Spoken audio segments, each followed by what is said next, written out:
அல்ஹம்துலில்லாஹ். உடன்குடியிலிருந்து உங்கள் அபு. நம்ம நலனை விரும்புற, நம்ம நல்லா இருக்கும்னு நினைக்கிற நண்பர்களை, உறவுகளை எப்படி அடையாளம் காண்றது அப்படின்னு நீங்க நினைச்சீங்க அப்படின்னு சொன்னா, இன்றைக்கு நல்லா விளங்கிக்கிடுங்க.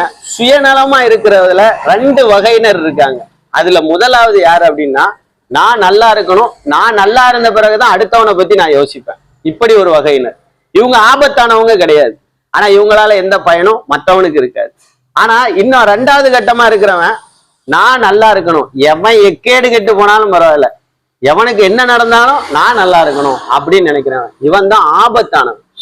இப்படிப்பட்டவங்க தான் இன்னைக்கு அதிகம். நெருங்கின உறவுகளையும் நெருங்கின நட்பையும் அங்கீகரிக்கிறதே பணத்தை வச்சுதான் இன்னைக்கு.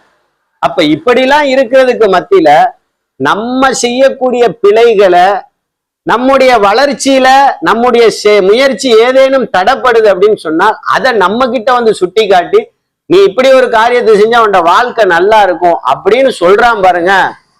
அந்த மாதிரி ஒரு நண்பன், ஒரு உறவு கிடைக்கிறது பெரிய கிஃப்ட்.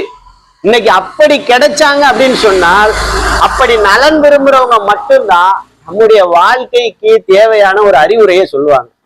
அதை நாம சரி கண்டு அது மாதிரி நண்பர்களை, உறவுகளை கைப்பிடிச்சு பயணிச்சோன்னு வைங்களேன், நம்முடைய வாழ்க்கை நல்லா இருக்கும், நம்மளை சுத்தி இருக்கிறவங்களும் நல்லா இருப்பாங்க இன்ஷா அல்லாஹ்.